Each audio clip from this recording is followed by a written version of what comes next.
Hello and welcome to Make It Happen with Will Polston. I'm Will Polston. This is episode number 18, and in this episode we are in part 2 of Master Your Time. Master Your Time is one of my favourite subjects. It's something that can be transformational to your life. However, because it's quite a heady subject and there's an awful lot that I'm covering, I've decided to split it into 2 parts. So if you haven't listened to part 1, go back to episode number 17, listen to part 1, and then come back to part 2. If you already listened to part 1, then we're going to be talking about default diaries, energy hours, and how you can use a must-do list to smash overwhelm out the park but stay super productive. Enjoy.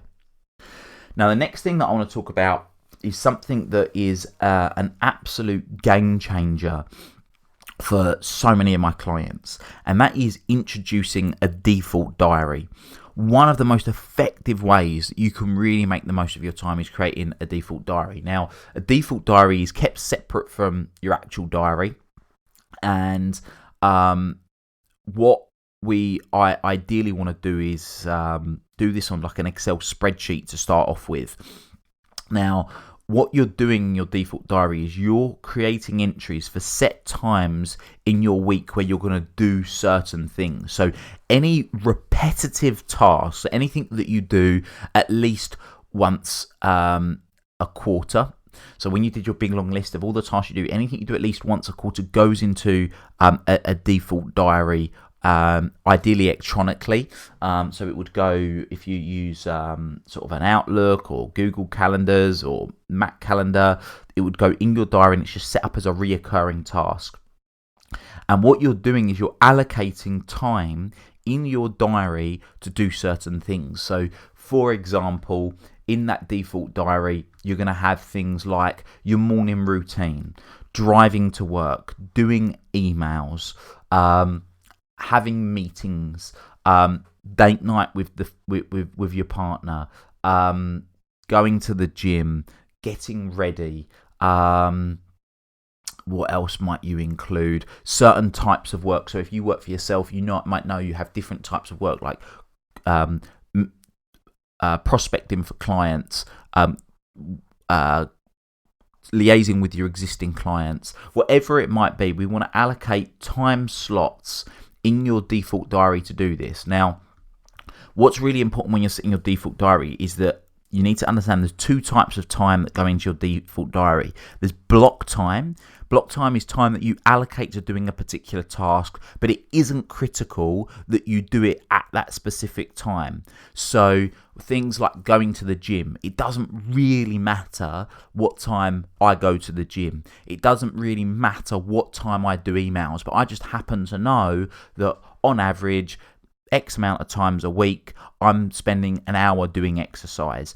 I know on average that I spend about 30 minutes in the morning and about 30 minutes in the afternoon clearing down emails, right? So I'm putting them in so that I can allocate my time and I don't fill my time up too much so that I then can't fit anything else in. Because if I pack my diary out with lots of meetings and various other things, and I don't have other time to get the other bits done. So this is a really effective way of you identifying where your time's going, or how you want your time to be spent without getting overwhelmed. The second type of time is scheduled time, and this is time that has a specific time that something must be met. So typically it involves other people, like client meetings or dinner with the family or calling someone back at a pre-agreed time. These are things that are scheduled in your diary. What we can do is we can have that default diary. And what's really good about this as well is if you know you're going to be going on holiday, for example, then it helps you identify how and who to delegate that workload to. So it really is as simple as that. It makes a significant difference as a result of you doing this. And again, for a lot of people at first it feels really overwhelming. At first I never wanted to do this because I was like, there's no way I want to give myself this level of restriction. It doesn't mean that it can't be fluid, but it just helps you identify where your time is going and how much time is allocated for certain things, or how much time you think is allocated for certain things. Another part when you're doing this is energy hours, right? So at first, when you're doing this and you're allocating your times in your diary, in your default diary, think about your energy hours. What I mean by energy hours is, when are you most productive? When are you fired up? When are you feeling great? When are you really good at getting those tasks done?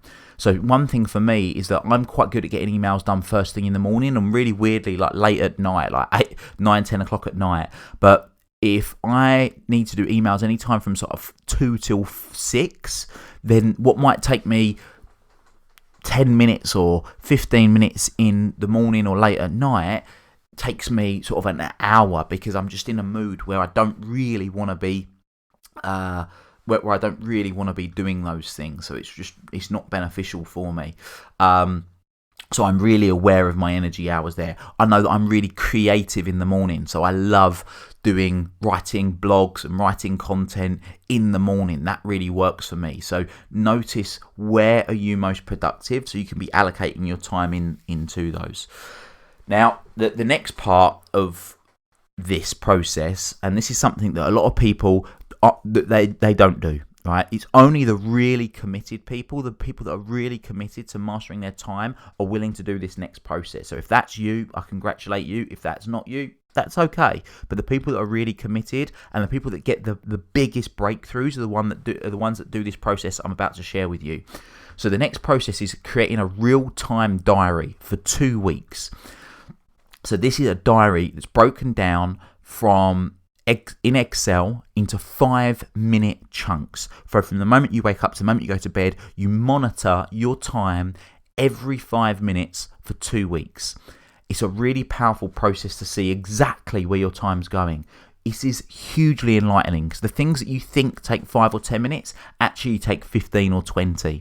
So when you think, I don't know where my day's gone, this is exactly where you see those days gone. You see how many of those unexpected phone calls you're taking, how many of those ad hoc meetings you're having, how long you're really in the bathroom, how long I'll quickly jump on social media, have a few scrolls, is really taking out, how much of that's really taking out of your day. And it is frightening when people do this.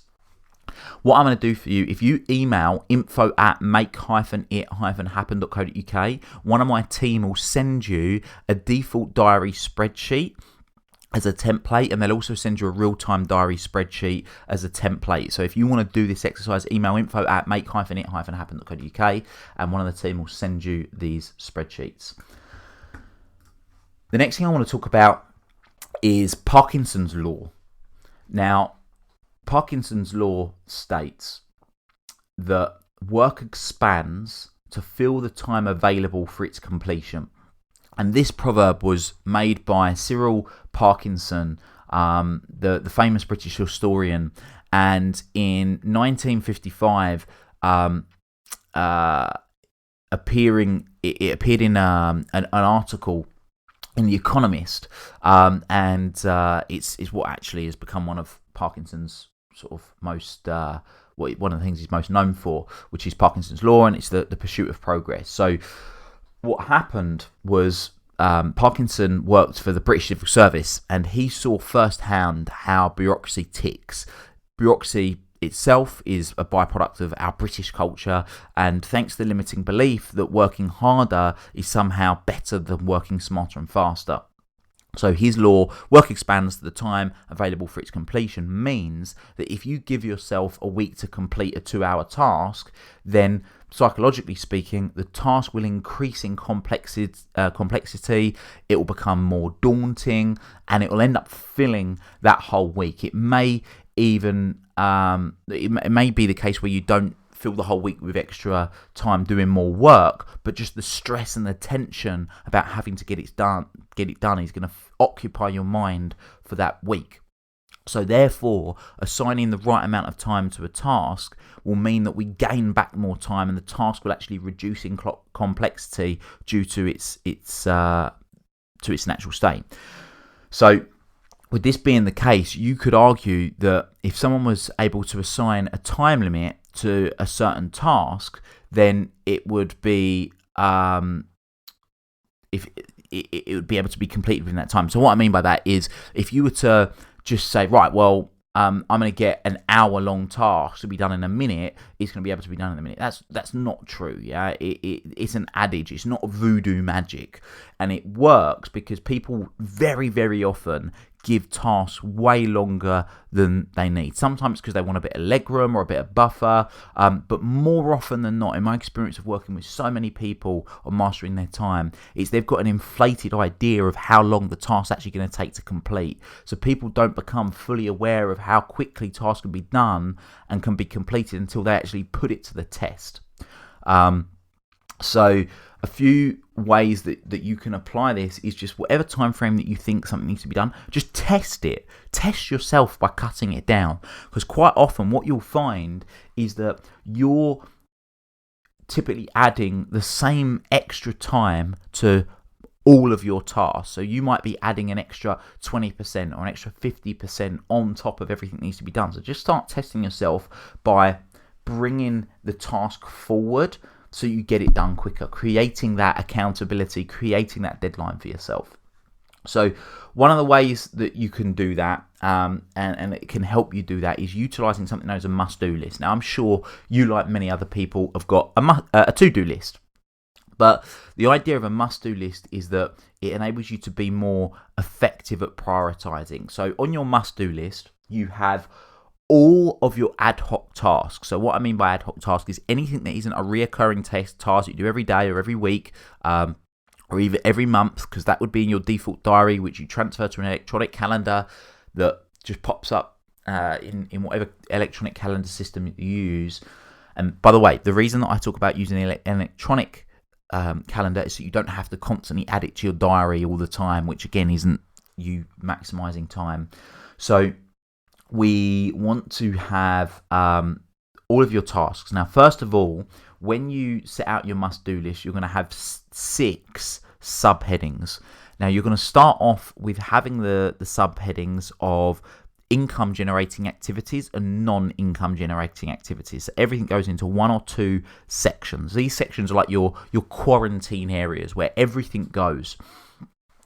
Once you have everything allocated into those sections, then what you would do is the beginning of every week, either on a Sunday or first thing on a Monday, you're going to set what's known as the week ahead tasks, or TWAT for short, and you're going to allocate these tasks. So typically, and this varies from people depending on how much time they've got allocated in their block time or their in their scheduled time, but typically it might start around 15 tasks, so 15 to 20 tasks of the things that you're committing to get done that week. Then you're going to set what we call the SHMID. Now, the SHMID stands for 7 things I must do today. So again, it might not be 7 for you. It might be 5. It might be 3. Some days for me, it's just 3 things or 2 things because the rest of my day is really, really busy. And then another heading that you have is weekly goals. Now, I love doing this electronically. I don't handwrite this, and again, it's about time efficiency, so I can copy and paste things over from my income generating task or my non-income generating task to the week ahead task, from the week ahead task to the SHMID. Now, you might do something on that particular day that means that you've done the task that you need to do, but it doesn't mean it's completed because you've had to send it to someone else and you're waiting for someone else. So another section that we have on this must-do list is a waiting on section. So this is a section that you review daily to see, do I need to chase someone up to get that task over the line? Because sometimes people drop balls, and if it's your responsibility to get that task or that project finished, but you're waiting on someone else, then you don't want to put yourself in a position where you forget about it because you've done what you need to do.